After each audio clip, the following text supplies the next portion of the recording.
Hello students, welcome to my channel. बच्चों, आज log और एंटी लॉग इसके बारे में हम जानेंगे। ये लॉग और एंटी लॉग का जो कॉन्सेप्ट है, ये बहुत ही क्रिटिकल क्वेश्चंस को, माने जो न्यूमेरिकल होते हैं, इन्हें जो है बहुत ही आसान तरीके से प्लस माइनस में, यानी जोड़ और घटाने में ही चेंज करके सॉल्व किया जा सकता है। इसको सबसे पहले स्कॉटलैंड के निवासी जॉन नेपियर द्वारा जो प्रतिपादित किया गया था। तो एक्चुअल में लॉगरिथम होती क्या है?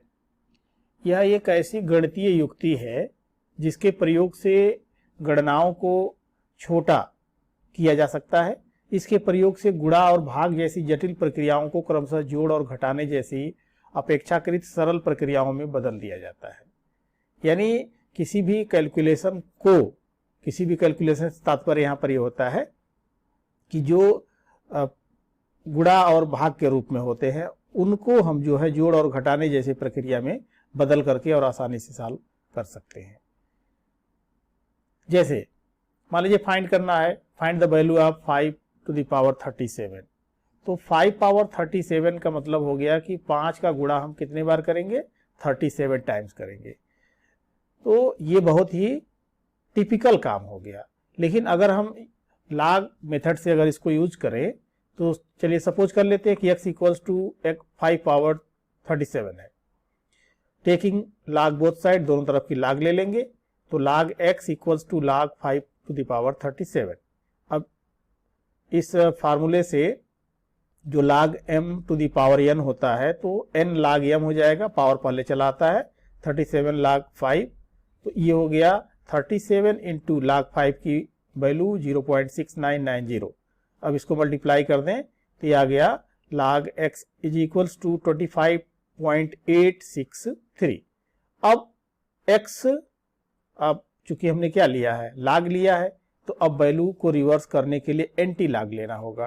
तो x equals to anti log 25.863। अब इसका एंटी log निकालेंगे, तो एंटी लॉग निकालेंगे तो इसका एंटी लॉग जो है ये आएगा।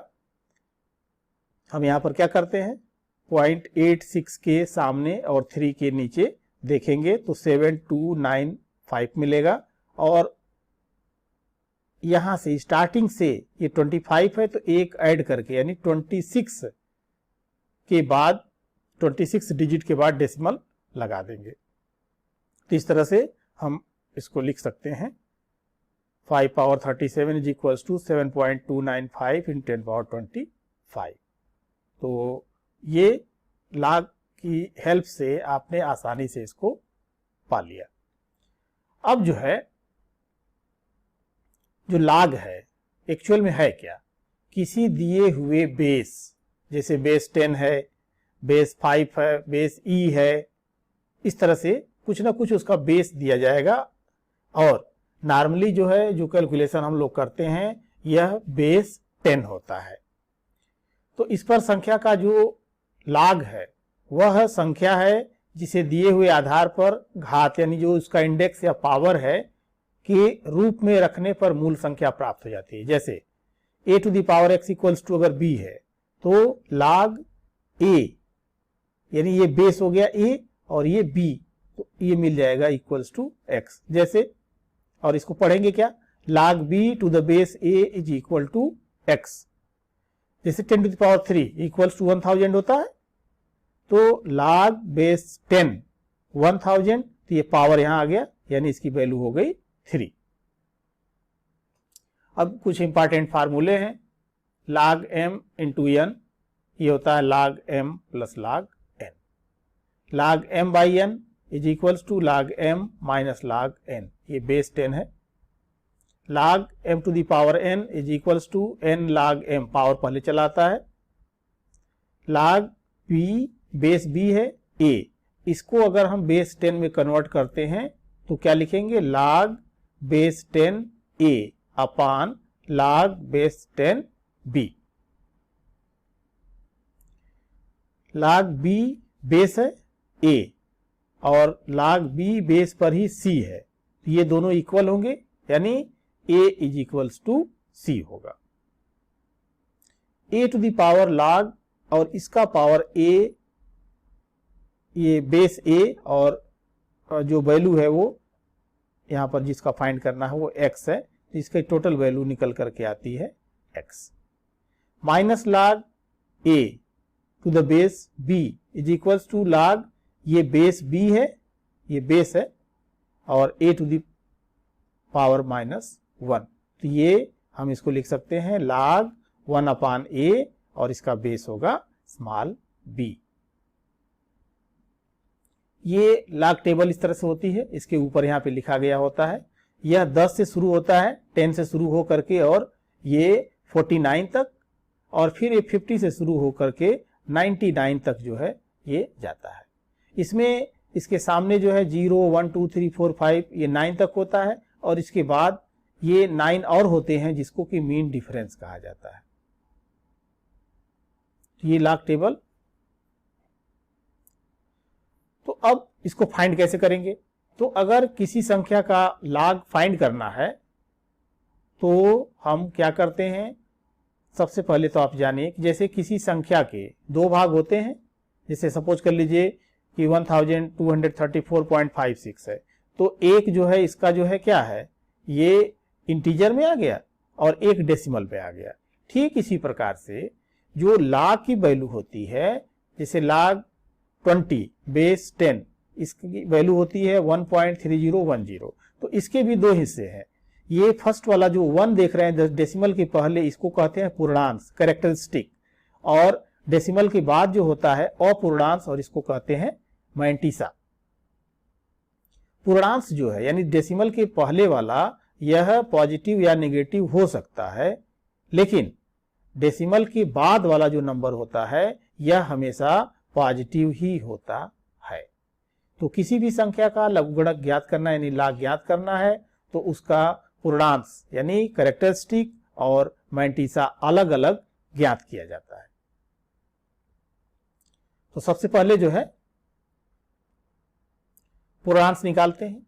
तो क्या रूल होता है, किसी संख्या के लघुगणक का पूर्णांश उस संख्या के दशमलव से पहले के अंकों की संख्या में से एक घटाने पर प्राप्त होता है। जैसे देखिए 4967, अगर दशमलव नहीं है तो यहां पे लिखेंगे 0, तो डेसिमल के पहले कितने डिजिट, 1 2 3 4 डिजिट है, तो इसका मतलब हो गया कि इसमें जो पूर्णांश होगा 4 - 1 दैट इज 3 होगा। इसी तरह से यहां देखिए 496.7 है, तो इसमें जो है 1 2 3 डिजिट है, 3 - 1 2 हो गया। यहां पर क्या होगा, डेसिमल के पहले 2 है तो 2 - 1 1 हो गया। यहां पर डेसिमल के पहले 1 है तो 1 - 1 0 हो गया। यहां पर डेसिमल के पहले 0 है तो 0 - 1 यानी -1 हो गया। इसको -1 को जो है हम बार लिखेंगे, तो 1 बार। यहां पर देख रहे होंगे तो यहां पर डेसिमल जो है, डेसिमल के बाद भी एक 0 है, तो डेसिमल के बाद जो 0 है तो अब इसको आप -1, ये 0 वाले के लिए, और एक और माइनस हो जाएगा, तो ये 2 बार हो गया। इसी तरह से अगर डेसिमल के बाद जितने 0 हैं, 1 0 2 0 3 4 0 जो भी 0 हैं, उन 0 में एक ऐड करके और बार लगा देते हैं। जैसे यहाँ पर 0.00, तो डेसिमल के बाद 2 0 हैं, तो यहाँ पर जो इसका पूर्णांश होगा कैरेक्टरिस्टिक होगा -2 - 1 दैट इज -3 यानी 3 बार। अब इसकी वैल्यू जो है, जो अपूर्णांश है यानी मैंटिसा है, इसको कैसे ज्ञात करेंगे? तो इसको ज्ञात करने के लिए किसी संख्या के log का जो मैंटिसा यानी अपूर्णांश होता है, ये लघुगणक सारणी से ज्ञात किया जाता है। ये log टेबल है। जैसे ये कुछ वैल्यू देखिए, log 46.52, इसका वैल्यू फाइंड करना है। तो क्या करेंगे, हम ये देखते हैं कि पहले 2 डिजिट के सामने, तीसरे डिजिट के नीचे, तो 46 के सामने और 5 के नीचे। तो देखिए 46 के सामने और 5 के नीचे 6 6 7 5, ये क्या मिला। अब देखिए फिर आगे क्या कर रहा है, ये एक डिजिट और बच गई, प्लस चौथे डिजिट का मीन डिफरेंस। तो चौथी डिजिट क्या है, 2 है, तो इस 2 का मीन डिफरेंस, ये मीन डिफरेंस का कॉलम है, इसमें 2 के नीचे देखिए तो ये 2 है, तो यहां पर आ गया 2। अब इन दोनों को जोड़ देते हैं, ये आ गया। इसी तरह से 472.9, तो 47 के सामने 2 के नीचे ये मिला, 47 के सामने और 2 के नीचे, फिर इसके बाद 9 का मीन डिफरेंस 8, अब इन दोनों को यहां पर ऐड कर दिए, तो ये अपूर्णांक का कुल जो है मान हो गया। इसी तरह से ये 49 के सामने 6 के नीचे और 5 का मीन डिफरेंस ये आ गया, इन दोनों को ऐड कर दिया। अब जो टोटल वैल्यू है फाइंड करने का, तो इसमें क्या करते हैं, ये जो टेबल है जैसे log 46.52, तो पूर्णांक कितना हो गया, डेसिमल के पहले 2 डिजिट है तो इसका आ गया -1, यानी एक 2 में से 1 घटाएंगे तो 1 आ गया। यहां पर इसके सामने की वैल्यू ये आई हुई है जो कि आप निकाले थे, इन दोनों को आपने जोड़ा, तो जोड़ने के बाद 1 और ये हो गया 0.6677, अब इसकी वैल्यू हो गई 1.6677। इसी तरह से 1 2 3, इसमें 3 है तो पूर्णांक जो आएगा कितना, 2 हो जाएगा, 3 में से 1 गया 2, और यहां पर इसकी वैल्यू 6739 आई हुई है, 47 के सामने 2 के नीचे, और ये डिफरेंस था 8, तो इसकी वैल्यू आ गई 2.6747।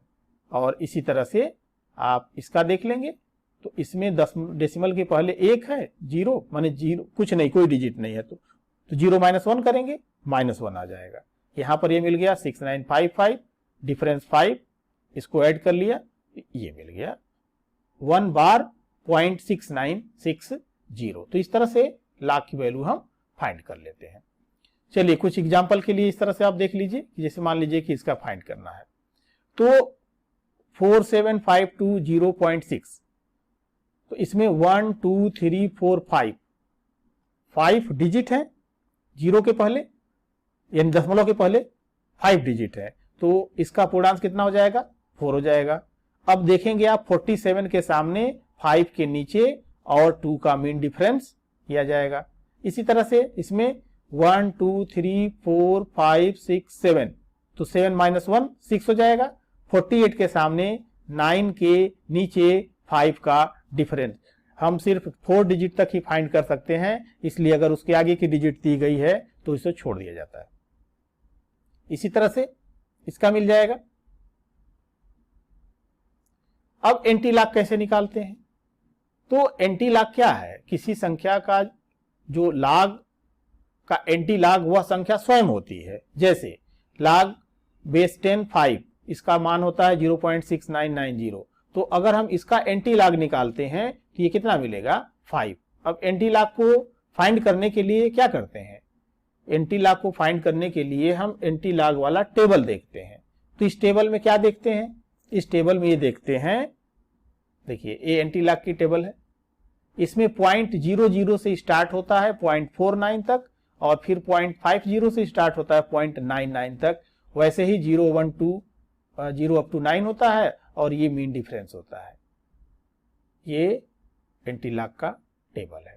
अब कुछ एग्जांपल देखें, जैसे सपोज कर लेते हैं कि ये जो है एंटी लॉग फाइंड करना है, तो एंटी लॉग 0.3174 है, तो क्या करेंगे, 0.31 के सामने और 7 के नीचे देखेंगे कितना आया, ये देखिए 0.31 के सामने 7 के नीचे 2075, फिर इसके बाद एक डिजिट बचा है, यह डिजिट है 4, 4 के नीचे 2 आ गया, 4 के नीचे देखिए यहां पर ये 2 आ गया, इन दोनों को ऐड कर देंगे तो ये आ जाएगा 2077।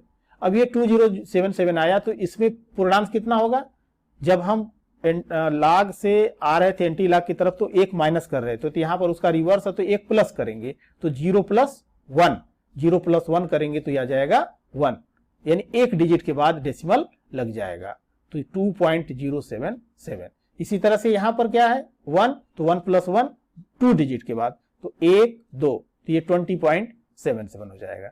ये 3 है, तो 3 + 1 4, 4 डिजिट के बाद, तो 1 2 3 4.0। ये 4 है, तो 4 है तो 5 डिजिट के बाद, माने 4 + 1 5, 1 2 3 4, अगर नहीं है तो फिर हम 0 बढ़ा करके और फिर डेसिमल लगाएंगे, तो इस तरह से इसकी वैल्यू आप फाइंड कर सकते हैं।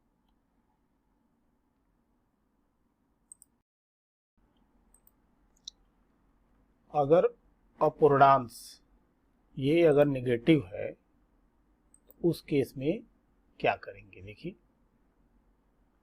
यदि पूर्णांश जो है नेगेटिव है तो डेसिमल और जो उसके साथ सिग्निफिकेंट डिजिट इनके बीच शून्यों की संख्या पूर्णांश के मान से एक कम होती है और दशमलव के बाईं ओर यानी लेफ्ट साइड कोई अंक नहीं होता है।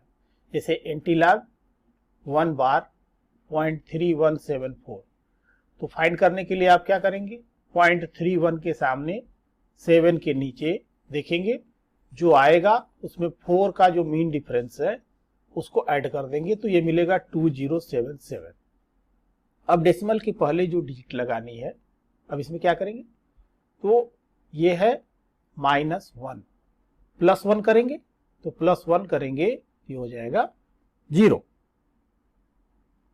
यानी 0.31 के सामने 7 के नीचे 2075 आया। इसमें 4 का मीन डिफरेंस 2 जोड़ देते हैं और इस तरह से मिल जाता है 2077। और ये जो वैल्यू है -1 + 1 दैट इज 0, तो यहाँ पर ये 0 आ गया। इसी तरह से अगर एंटीलॉग 2 बार 0.3174 है तब क्या होगा? तब यहाँ पर जो है ये -2 + 1, तो -1 मिलेगा, यानी डेसिमल के बाद एक 0। माइनस ये 3 बार है तो -3 + 1 -2 मिलेगा, तो डेसिमल के बाद 2 0 और ये वैल्यू आ जाएगी। इसी तरह से एंटीलॉग 5 बार 0.3174 है तो -5 + 1 कितना हो गया? 4 हो गया, तो डेसिमल के बाद कितने 0? 4 0, 1 2 3 4 और ये बाकी वैल्यू। तो इस तरह से अगर पूर्णांश नेगेटिव है तो हम फाइंड कर लेते हैं।